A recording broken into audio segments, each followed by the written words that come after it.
Una cosa es muy importante, los familiares los ha quedado grabado para toda la vida.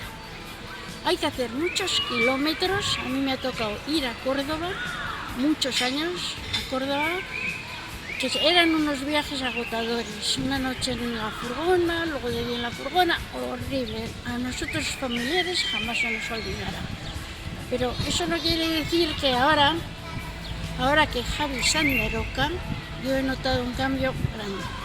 Javi, la visita de Javi es lo primero.